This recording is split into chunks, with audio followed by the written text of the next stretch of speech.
People who have been to Chernobyl, what secrets do you know? After exploring Chernobyl, I discovered that the disaster was a cover-up for something even more horrifying. It's nothing like what you see in games or horror movies. There are no ghosts, mutants or radioactive anomalies, and death isn't waiting for you at every corner. Actually, I think it's one of the most peaceful and prettiest places on Earth. When my friend Alexei decided to go there, he knew who to contact. He wanted to go the extra mile for a school project about nuclear meltdowns, so we made it a trip. The worst trip of my life, to be exact.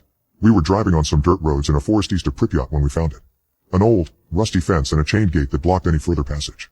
There was a big sign with a radiation hazard symbol and caption, "Restricted area. Authorized personnel only." There was a pair of massive metal glass doors in the side of an artificially looking hill not far behind the fence, with a large, white O13 painted on it and no entry sprayed on top. "What do you think it is?" Alex asked. "I don't know, looks like some kind of bunker," I replied.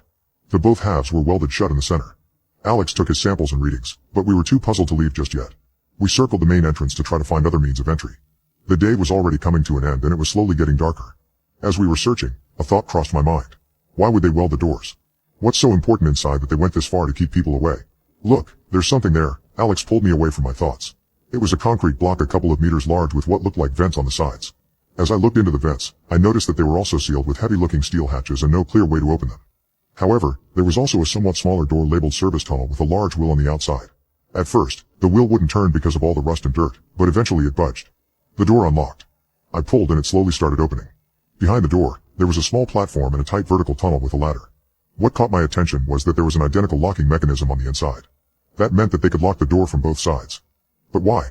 We were lucky, because if they had locked it from the inside too, there would be no way to get in. I stepped inside and shined my phone light down the shaft. It wasn't strong enough to hit the bottom. The air was damp and old and there was something that I couldn't identify. A very faint, chemical-like smell. There was no radiation nor signs of any other hazards. "You've got to be kidding me. This is so cool. We have to come back here and check it out later," Alex said. I couldn't agree more. It was almost dark now, so we resealed the door and called it a day. But we promised ourselves to return. I immediately tried to do some research when I got home, unfortunately with no success. I texted my smart friend Pavel about it, and he said he would look into it and ask around. A week later, we packed our gear and went on with it. We brought some rope, heavy flashlights, glow sticks, an oxygen meter and a small emergency scuba tank just in case. We told our relatives and friends about our trip and when we're expecting to return. We closed the door behind us as we descended down the access shaft. We followed the tunnel and reached another door, but this time it was a regular one, not the heavy bunker type. There was a simple map with the layout of the facility floor by floor. We were on floor 0, main entry hall. There were another 4 floors below us. Floor -1, offices, security and recreation. Floor -2, secure laboratories. Floor -3, accelerator, clean room decontamination chamber. Floor -4, experiment site. The map was titled Object 13. It wasn't a military bunker. This was a research site. We took a set of stairs, since the elevators were of no use without power. I stepped on another stair step but something rolled away under my foot, lost my balance and fell on my back. My pack luckily absorbed the impact. I looked under my feet to see what caused my fall. Empty bullet casings. This wasn't the sole reason why I felt odd about this place. As soon as we got down to level -1, I noticed that every single door was open. Every single one. There was a canteen and a kitchen right at the beginning of a long rectangular corridor. Various offices surrounded the corridor.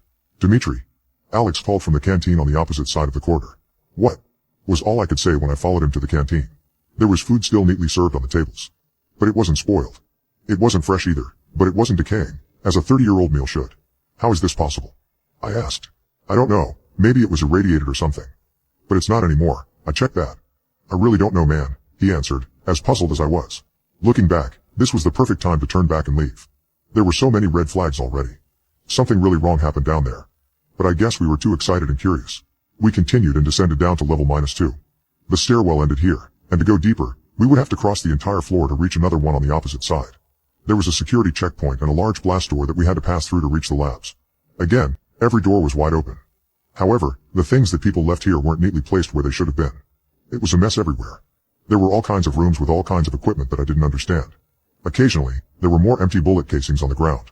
There still was the one central rectangular corridor as above, but the rooms around it were like a little maze. Almost at the other side of the floor, we found the head scientist's office. As I said, everywhere it was a mess, but I found a logbook on the desk. There was only a handful of pages, the rest torn out. October 5th, today we successfully managed to translocate several atoms without changes in any physical properties.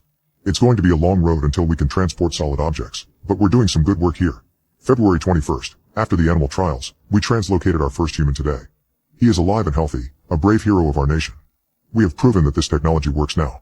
We still cannot send matter. Only exchange the positions of two equally massive objects.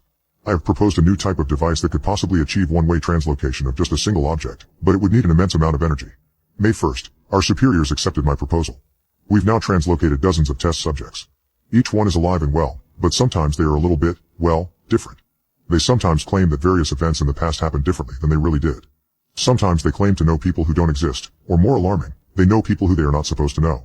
The following was written below with a pencil by hand. Test subject 28 was speaking an unknown language and couldn't understand any real language after the experiment. There were a lot of missing pages afterwards. August 13th, we are going to try to change our approach. We are going to try to access the conduit reality instead. Even though Unit 2, the one we built in the power plant, is still new, we are going to use it for this experiment. Who knows what wonders are waiting for us on the other side. There was one last page in the logbook. On it, it was just a single phrase, written again and again. We let them in. Alex, I think we should go, I called. Come take a look at this, he answered. I stepped out of the lab and back into the hallway. There were clothes all over the corridor. Well, what was left of them? They were torn to shreds. No bodies, no blood, just strips of cloth and an occasional shoe or a watch. I looked up and stared down the dark corridor in front of us. I just stood there for a while. It was, I don't know, as if something tore all these people to shreds, and then cleaned it all up. Except the clothes and other non-organic material. A wave of pure, instinctive dread washed over me. I couldn't move. I didn't even breathe. Let's just get out of here, Alex said. We turned around and walked away. Slowly at first, but we quickened our pace. Our footsteps echoed across the underground structure. I just want to be out of here, man. We shouldn't have done this, Alex said. I didn't tell him about the logbook, but my thoughts were cut short after a sudden realization. His voice didn't echo. It was just our footsteps. I think he realized too, because we both stopped and listened. Nothing. Just silence. I stepped forward. Clack. I took another step. Clack. There was this door just in front of us and I forced myself to try something. I closed it behind us as we passed it and placed a glass beaker that I found on the ground on top. I took a step forward. There was silence. It was just echo after all, I thought. We walked away, carefully at first, but then we once again quickened our pace. We turned around a corner, and then it happened. Crash. The glass shattered. Someone. Or something. Just opened the door. We dropped all our gear except our lights and ran as fast as we could. I didn't even know I could run this fast. I always tried to be a tough guy, but I was never so scared in my life. Our footsteps didn't echo anymore. Or better said, they weren't in sync with ours anymore. Something was running after us.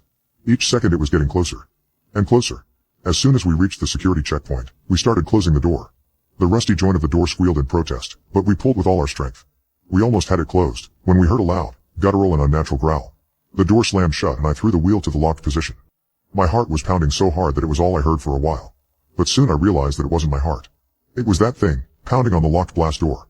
We were running again. We reached the stairwell and ran up, taking 2 to 3 steps at once. We finally reached the air pump room.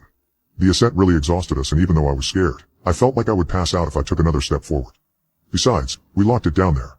Alex sat down and leaned his back on one of the large vertical vents with a bang. Bang. Bang. Bang. We realized something. We locked it down there. But we forgot the vents. The vents which we got in here through. Alex and I looked at each other. Our eyes met, and then the vent burst and he was gone. I only heard him scream as he was dragged back down. I feel terrible for doing this, but I just ran, climbed the service shaft and locked the service door shut when I was finally out of this hell. As soon as I had phone service again, my phone started beeping with loads and loads of missed calls and messages from my friend Pavel.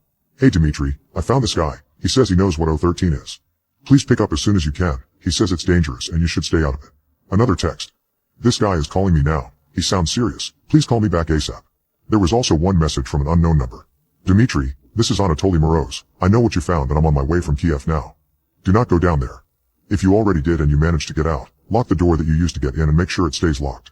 I will try to call you when I'm here. So here I am, writing this while I wait. I do this to make sure that no one else repeats our mistake, since I don't know if I'll live long to tell anyone personally. I just can't leave Alex behind. I have to go back.